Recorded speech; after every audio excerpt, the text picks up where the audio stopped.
So here we have the drumstick spinach, which is considered a superfood. There's the sangapu, the aparajita, Clitoria tenatia, which is very good for your brain, for women, for their uterus. This is a super juice. This is a lovely spinach called Ponangani spinach. It's a traditional spinach. You know, if you ask Tamilians about Ponangani, they're like, yeah, this is our culture. It's good for your skin and good for your eyes. Then we have the wild brinjal. This wild brinjal, we don't plant it. Like actually quite a few of these things we don't plant, they just grow. And this is also very good for reverse diabetes, for kidneys.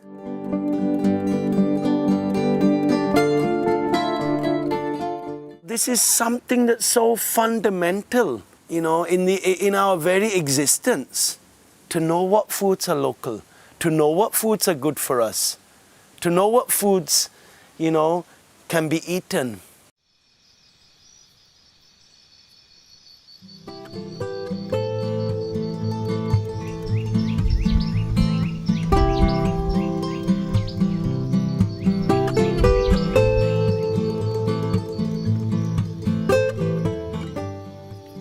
This is so good for you. This is like a magic plant.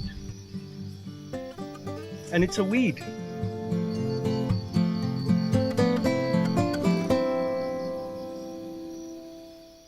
I was very fortunate as a teenager because I went to J. Krishnamurti School in England.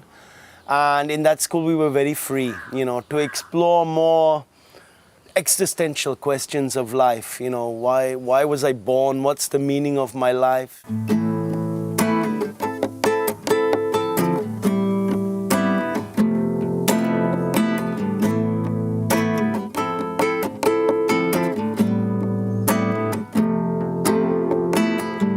Alone and dry,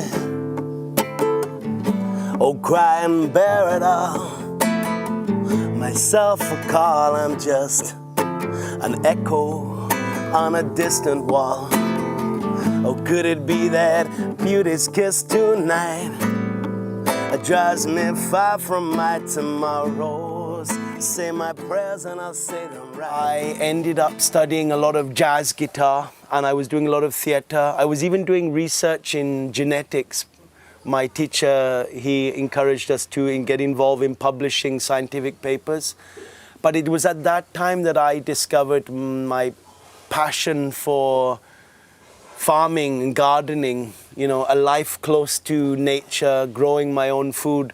There was a teacher in our school who had lived in Oroville in the 70s, and he was very involved in what he was doing, and it was very appealing to be with him. And I learned from him that we don't have to go to university to do master's degree. Growing your own food, living in community, living a simple life is equally valid.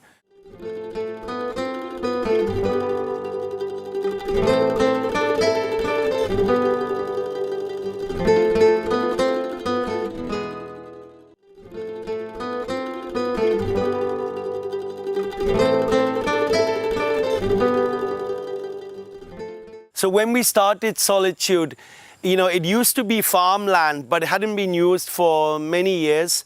And it was just an empty land. It was flat and the soil was, you know, a little poor. There were weeds growing and a few neem trees. And that was all that was there.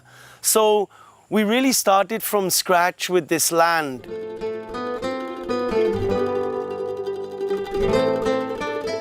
We're trying to understand and replicate the natural systems in nature. There are so many natural systems going on in nature. I mean, the first obvious one is that leaves and organic matter fall to the ground and decay and become healthy, you know, available nutrients for the plants. So the first element in natural farming, what I say is the first and last technique, is to value all the biomass around us, the organic matter. This bioresource is our profit. It's not a financial profit, it's a nutritional profit. Because when we return it back to the soil, soil becomes healthy. This is the very premise of natural farming.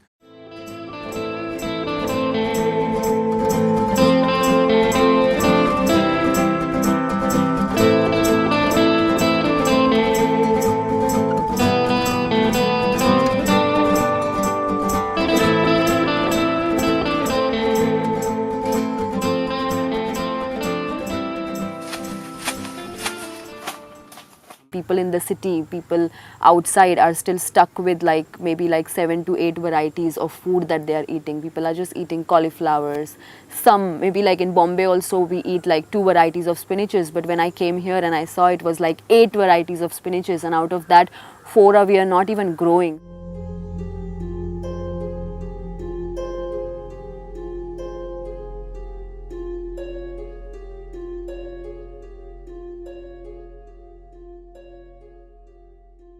You see, food these days is functional. You eat to go and do the job. Everything is geared towards economic gain.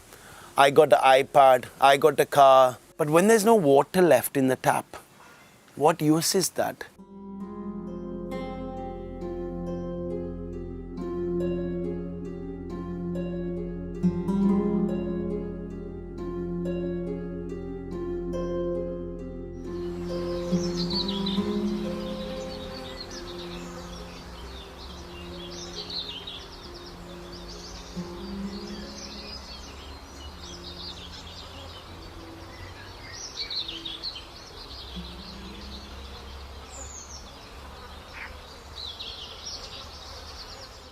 Man has gone so far away chasing economic growth, he has to come back to this. This is the future of farming.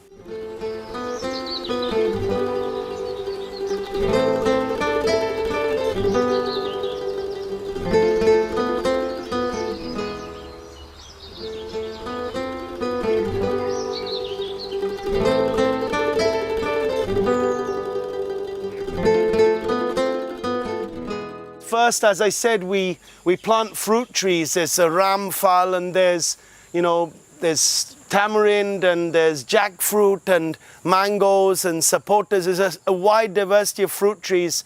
And then there are all the papayas and bananas and so many other plants which are sort of the intermediary infrastructure. And then we have things like the lady's fingers, and there are cucumbers and pumpkins, the sort of shorter duration, the annuals. Then we have all the spinaches that are just growing everywhere. I mean, of course, some of them we'll do in a line like the amaranth, but many of them are wild. And it's these more wild plants that are really interesting. Like, I mean, take this chili here. This chili is an amazing chili. It'll grow like about 4 meters high. We'll get a good full bucket of chilies from it, and we didn't grow it. This sundakai is really a very special plant. Again, it's something that we haven't grown.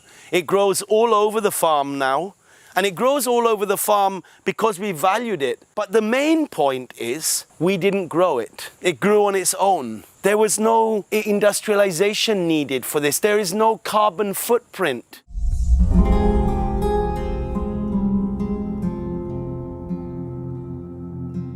Over the years, we've had less and less rainfall. In fact, over the last 7 years, apart from cyclones, there's a couple of them that filled up the well, we haven't had a monsoon that really filled the well. And that makes irrigation really a challenge. But when we return organic matter back to the soil, you start to see the soil becomes like a sponge. You know, it's holding water. You know, this porosity is really synonymous with fertility, and this porosity allows for us to irrigate less.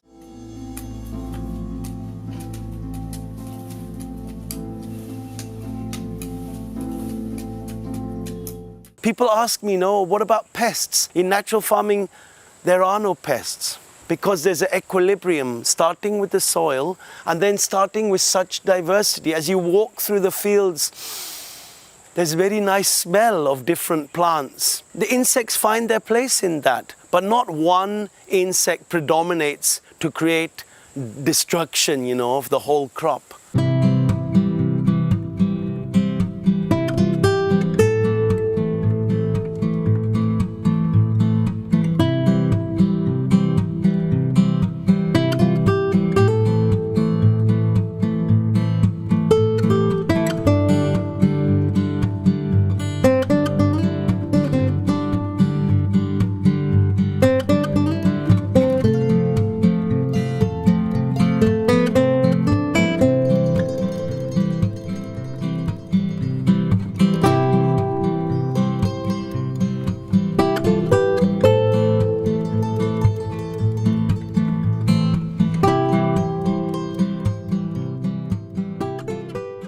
This is a cafe that values local foods, and it's amazing to see how it's grown over the years. In 2014, we started with the full-blown menu, and that's like nearly 6 years ago.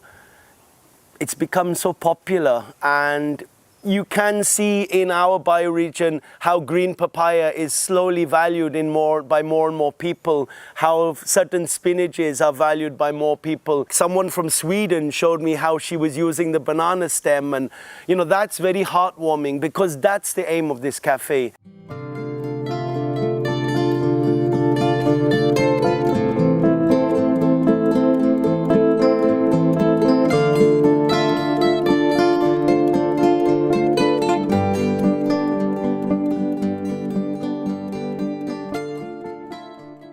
I think at the moment we're doing about 80 to 90 baskets in a month. So that's a good income, and it's all income paid in advance, you know, either a month in advance or 3 months in advance.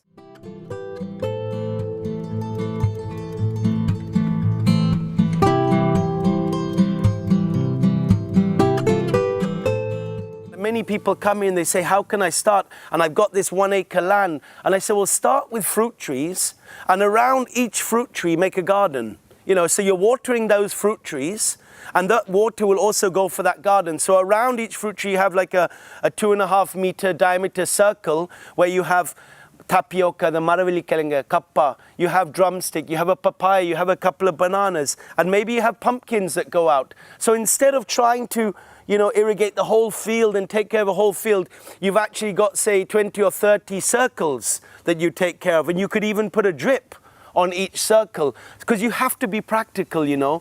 This is a very romantic idea that we're presenting, but it's grounded in utter pragmatism and reality.